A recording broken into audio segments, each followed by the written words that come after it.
You have been doing everything right. SPF 50 every morning, wide-brimmed hats in the summer, staying indoors during the hottest part of the day. And yet, skin cancer remains one of the most common diagnoses in adults over 60 in this country. Not because sunscreen doesn't matter, but because there are causes working quietly against your skin that nobody is warning you about. And most of them have nothing to do with how much time you spend in the sun.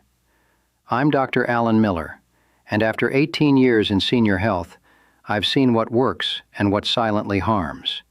And the gap between what patients believe about skin cancer and what's actually driving it in older adults is one of the most dangerous I've encountered. By the end of this video, you will understand the real drivers of skin cancer risk after 60, including 3 that doctors rarely have time to explain in a 15-minute appointment. And I'll give you 5 specific steps you can start today, not to replace your sunscreen, but to address the risks that sunscreen alone cannot touch. Here's something your dermatologist knows, but almost never has time to explain fully. After 60, your skin has already had decades of accumulated damage. Some of that damage happened in your 20s and 30s, long before SPF 50 was even on store shelves.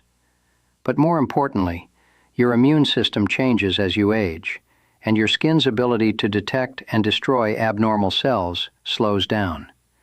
This is called immunosenescence, the gradual aging of your immune defenses. It means the body that once caught and corrected those small cellular mistakes is now less reliable.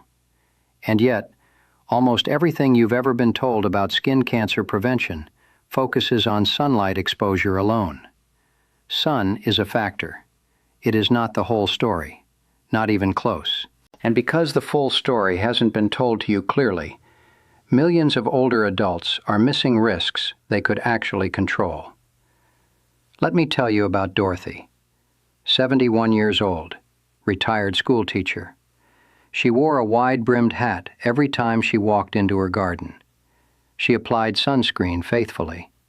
She did what she believed was enough. And then she was diagnosed with squamous cell carcinoma on her lower leg, an area she covered almost every day. When she came to see me, her first question was, "How did this happen?" The answer wasn't the sun. It was 3 other things happening beneath the surface that Dorothy had never been told to watch for. The first real driver of skin cancer after 60 is chronic inflammation. Most people think of inflammation as swelling after an injury. But there is another kind, low-grade, silent, systemic inflammation that burns at the cellular level for years. Researchers now understand that this kind of inflammation creates an environment where damaged skin cells can replicate unchecked. It is fueled by processed foods, poor sleep, sedentary habits, and even chronic stress. Sunscreen doesn't touch this. Dermatologists rarely discuss it. But the science is clear. Chronic inflammation is a significant contributor to abnormal skin cell growth, especially in older adults. Stay with me, because the next one surprises almost everyone I tell it to. The second driver is vitamin D deficiency. And here is where the advice gets complicated. After 60, your skin becomes less efficient at converting sunlight into usable vitamin D. And when you combine that with aggressive sun avoidance and high SPF products that block the UVB rays responsible for vitamin D synthesis, many older adults end up severely deficient. Vitamin D plays a direct role in regulating cell growth in the skin. When levels drop too low, that cellular instruction system weakens. Research has linked low vitamin D levels to increased risk of melanoma and other skin cancers. This does not mean you should stop using sunscreen. It means most people over 60 should also be taking a vitamin D3 supplement and having their levels checked regularly. I have had patients whose levels were half of what they should be. Dorothy was one of them. The third driver is something called immunosuppression from medications. Many older adults take medications that quietly suppress immune function, and they don't realize it. Certain blood pressure medications, particularly a class called thiazide diuretics, have been associated in research with significantly increased skin cancer risk, particularly squamous cell carcinoma. Certain cholesterol medications, antihistamines, and even common over-the-counter anti-inflammatory drugs have shown associations as well. This does not mean you should stop your medications on your own. That decision belongs entirely to you and your physician. But it means the conversation about your skin cancer risk needs to include a review of what you take every day, a conversation most patients have never been prompted to have. Let me tell you about Raymond, 74 years old, former postal worker.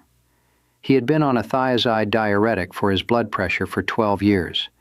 He had never heard the word photosensitizer.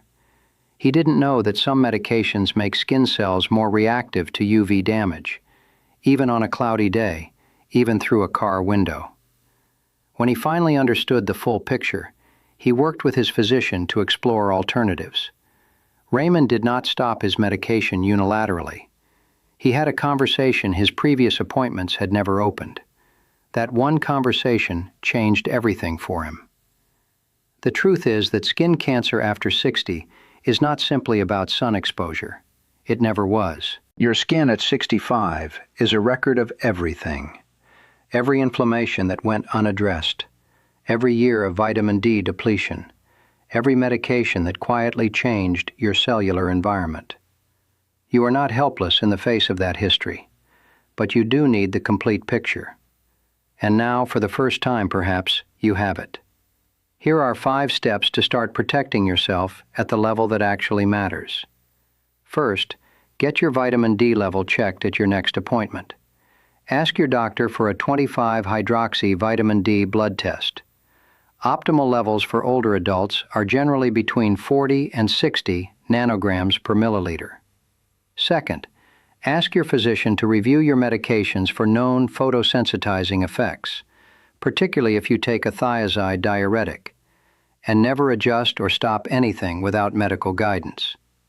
Third, begin reducing your intake of ultra-processed foods, which are primary drivers of systemic inflammation. Replace 1 processed meal per day with whole foods, and monitor how you feel over 60 days.